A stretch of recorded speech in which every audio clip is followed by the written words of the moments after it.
అప్పుడే పెద్ద తుఫాన్ వచ్చినట్టు గాలి జమా జమా జమా కొడుతుంది. ఏదో తేడాగా ఉందేంటి? నా లవ్ లెటర్ కూడా రీడ్ రాయలేదు.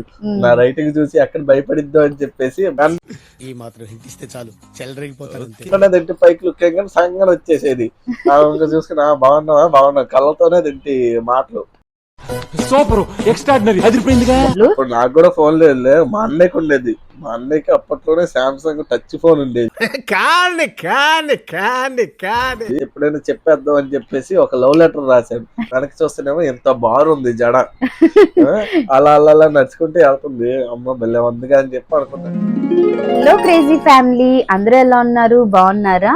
Welcome to one more vlog. So already thumbnail చూస్తే ఉంటారు కదా. సో మా లవ్ స్టోరీ అయితే పాటలుగా చెప్దామని అయితే వచ్చేసాము.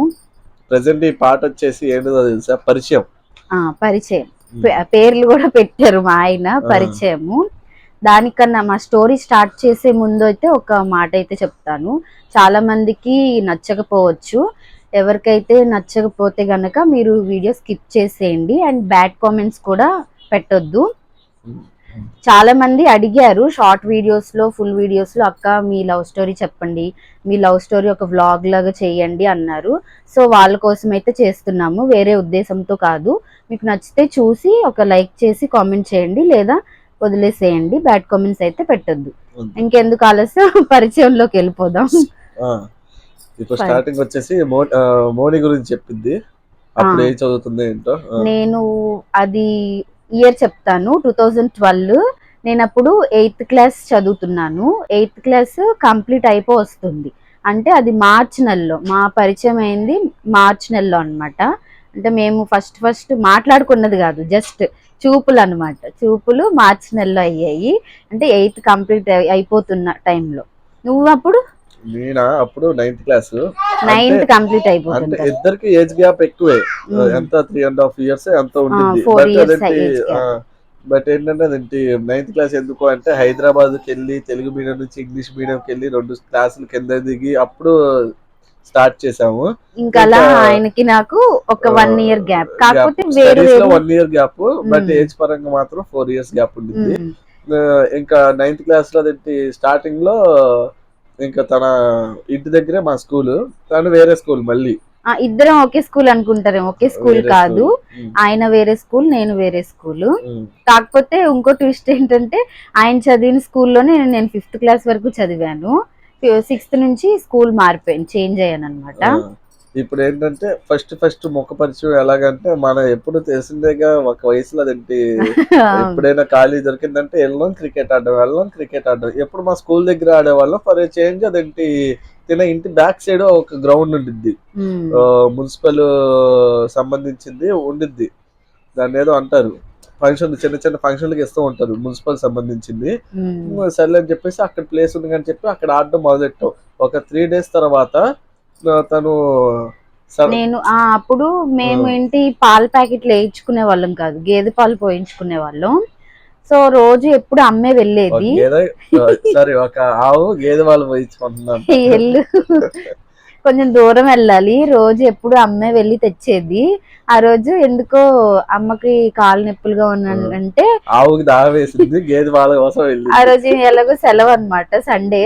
అమ్మ నేను వెళ్తానమ్మా, నేను తీసుకొస్తాలే అని చెప్తే ఇంకా అప్పుడు డైరెక్షన్స్ అవి చెప్పింది.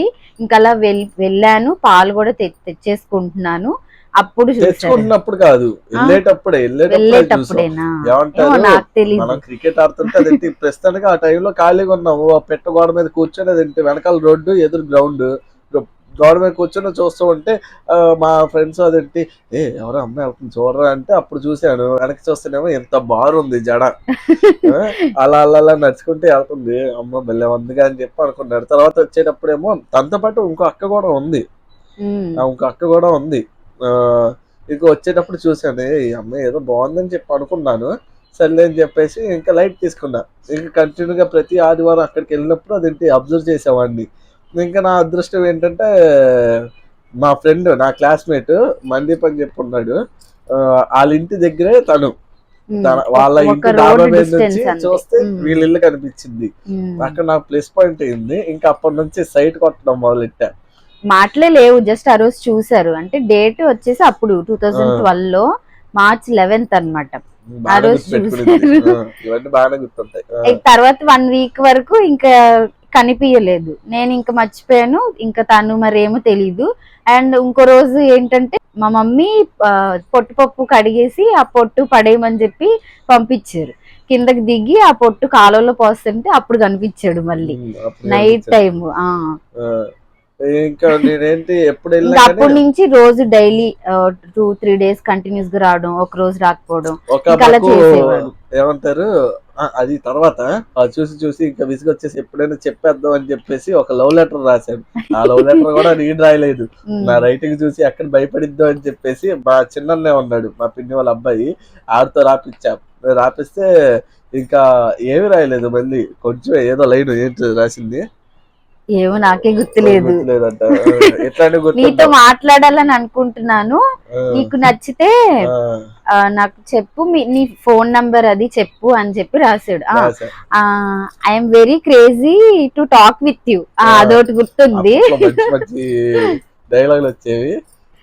ఆ 2 months ఇంకా జస్ట్ చూసుకోవడం వరకే. మా ఇంటి రోడ్ మీద నుంచుని ఉంటాడు, నేను మా మేడ మీద నుంచి చూడడం. ఎప్పుడు ఆ లెటర్ ఇచ్చిన తర్వాత నుంచి ఇంకా కంటిన్యూగా ఈ ప్రాసెస్ నడిచింది.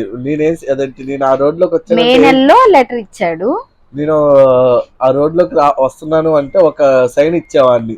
ఆ రోడ్డు ఇట్లా స్లైడ్ గా ఉండిద్ది, పరిగెత్తుకుంటూ వచ్చి చెప్పులు ఈడ్చేవాడిని, కావాలని పరిగెడుతూ సప్ప సప్ప సప్ప ఈడ్చేవాడిని. వెంటనే తింటి పైకి లుక్కే కానీ సంగం వచ్చేసేది. ఇంకా చూసుకుని బాగున్నావా కళ్ళతోనే తింటి మాటలు, బాగున్నావు అంటే బాగున్నావు అంతే. ఇంకా మా ఫ్రెండ్ వాళ్ళ ఇంటికి వెళ్ళిపోయేవాడిని. డాబా మీద నుంచి ఇక్కడ నుంచి జాంకాయలు ఇంత జాంకాయలు ఇస్తే కరెక్ట్గా వాళ్ళు ఇంట్లో పడేవి. అది ఇట్లాగైతే అదేంటి స్టోరీ మొదలైంది. ఇంకేమంటారు, బేసిక్ గా అదేంటి ఆడు మా ఫ్రెండ్ మందీప్ గాడు పరిచయం.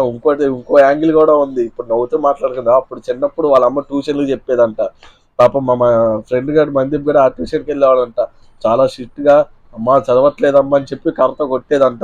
ఇంకా ఆ రోజు లెటర్ ఇచ్చారు, కరెక్ట్ గా ఆ రోజు ఫుల్ వర్షం అన్నమాట, కరెంట్ పోయింది. మర్చిపోయాను అసలు చెప్పడం. ఏంటి ఆ లెటర్ కూడా ఇవ్వడానికి చాలా కష్టపడ్డాను. చెప్పు మరి. ఏమంటారు, అప్పుడే పెద్ద తుఫాన్ వచ్చినట్టు గాలి జమా కొడుతుంది. తిని అప్పుడే పాలకి వెళ్ళింది. నేను నాతో పాటు ఇద్దరు తొట్టి గ్యాంగ్ నాతో పాటు ఉన్నారు. ఆటోలో కూర్చున్నా. తిని వస్తే వస్తున్నప్పుడు అదేంటి ఇచ్చేద్దాం అని చెప్పి అనుకున్నా. వర్షం బాగా పడింది, ఇంకా ఆటోలో కూర్చుండిపోయాం. ఇంకా సరే చూస్తుంటే సడన్ గా వాళ్ళ అమ్మ వెళ్ళింది. వర్షం పడుతుంది కదా, గొడుగు తీసుకుని వచ్చేసారు మా మమ్మీ. ఈ రోజు అవదలే అని చెప్పి అనుకున్నాను. కానీ కామెడీ ఏంటంటే తిని ఒక్కతే గొడుగు పట్టుకుని స్పీడ్ గా నడుచుకుంటే వెళ్తుంది. నన్ను వెళ్ళిపోమంది మా మమ్మీ, అందుకని నేను ముందు గబగబ వచ్చేసా. అట్లాగే వెనకాలే వెళ్ళి ఇంకా వాళ్ళ రోడ్డు చివర వచ్చినప్పుడు పిలిచి ఇంకా లెటర్ ఇచ్చి ఏ విషయమో రేపు చెప్పేసా అని చెప్పి అన్నాను. ఇంకా అప్పటికే అంతా సెట్ అయిపోయింది. ఇంకా నెక్స్ట్ డే నుంచి అదేంటి మాట్లాడుకోవడం.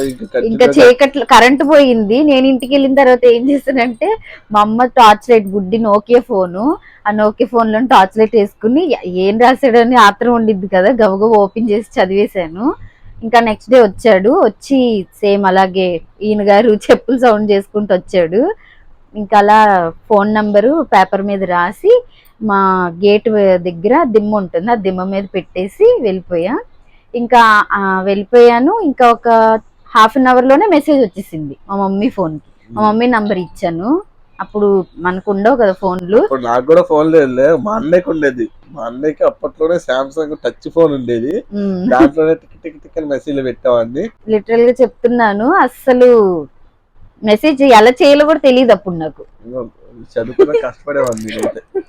ఇంకా అలా అయ్యింది. తర్వాత ఒక రోజు మెసేజ్ వచ్చింది అనమాట, బాలు నుంచి. నార్మల్ గా మెసేజ్ చేసుకుంటాం కదా, ఆ మెసేజ్ చూసి మా మమ్మీ ఎవరు అంటే, ఏమోనమ్మా నాకు తెలీదు, కంపెనీలు మామూలుగా ఎవరైనా మెసేజ్ చేస్తారు కదా, అలా అయ్యి ఉంటుంది అని చెప్పానన్నా.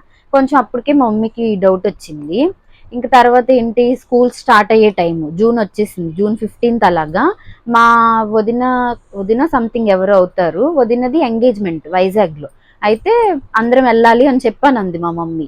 అయితే నేను రానమ్మా, 2 రోజులు కదా, స్కూల్ ఇప్పుడే స్టార్ట్ చేస్తున్నారు కదా, స్కూల్కి వెళ్ళిపోతాను, మీరు వెళ్ళండి అని చెప్పానంటే, లేదు నువ్వు రావాల్సిందే అని చెప్పి నన్ను కూడా తీసుకెళ్ళింది. తీసుకెళ్ళింది. అయితే ఎక్కడ తను మెసేజ్ చేసేస్తాడో అని చెప్పి అప్పటికే కొంచెం డౌట్ గా ఉంది కదా మా మమ్మీ, మెసేజ్ చేస్తాడేమో అని చెప్పి మెసేజ్ చేశాను. నాకు మాత్రం ఈ 2 days అసలు మెసేజ్ చేయొద్దు, ఫోను మా మమ్మీ దగ్గరే ఉంటుంది అని చెప్పి మెసేజ్ పెట్టా. రిప్లై ఏమి రావట్లేదు. సరే అని చెప్పి కాల్ చేద్దామని చెప్పి ఇంకా కాల్ చేస్తే మా బావగారు ఎత్తారు ఫోన్. ఎవరో మా అన్నయ్య బావగారు మా అన్నయ్య ఫోన్ నుంచి మెసేజ్ చేసేవాడిని ఎత్తారు. బాలు లేడు, మా మమ్మీతో బయటకు వెళ్ళాడు, ఈయన గారు అమ్మ కూచి కదా, వాళ్ళ మమ్మీతో బయటకు వెళ్ళాడు అని చెప్పి చెప్పారనమాట. అయితే ఒకసారి బాలుకి ఫోన్ ఇవ్వరా, లేదు ఉన్నాడని చెప్పాడు. ఉన్నాడని చెప్తే ఒకసారి ఫోన్ ఇవ్వండి అంటే ఫోన్ ఇచ్చాడు, మాట్లాడాను. ట్విస్ట్ ఏంటంటే మాట్లాడింది తనే మాట్లాడాడంట, బాలు వాయిస్ లాగా. నాకు ఆ టెన్షన్ లో బాలు వాయిస్ తన వాయిస్ అర్థం కాల, ఉన్నది చెప్పేశాను, ఇలాగ ఊరు వెళ్తున్నాను 2 రోజులు చేయొద్దంటే సరే చేయను అని చెప్పి అన్నాడు. ఆ విషయం బాలుకి చెప్పలేదంట తను.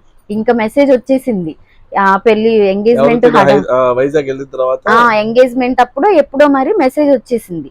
నేను చూడలే ఆ మెసేజ్, మా మమ్మీ చూసింది. ఎందుకంటే మా మమ్మీ దగ్గరే ఉంటది ఫోన్. 2 days చెప్పాను నేను ఆల్రెడీ మెసేజ్ చేయొద్దని చెప్పి. ఇంకా అలా మెసేజ్ చూసింది, అప్పటికే కోపంగా అలాగ ఉండింది.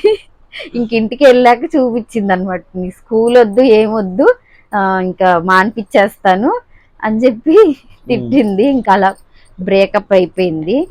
తర్వాత కాల్స్ ఒక నిమిషం, ఇప్పుడు ఇక్కడ దాకా అయిపోయింది చాలు, వ్లాగ్ పాపం కష్టపడతారు. సారీ ఎలా విడిపోయాం మళ్ళీ ఎలా కలిసాం, సారీ ఎలా విడిపోయి ఎలా కలిసాం అనేది నెక్స్ట్ వ్లాగ్ లో చెప్తాము. ఇంతే చాలండి, ప్రశాంతంగా పడుకోండి. అసలుకి ఘోరంగా ఉంటాయి మా లవ్ స్టోరీ. ఓకేనా?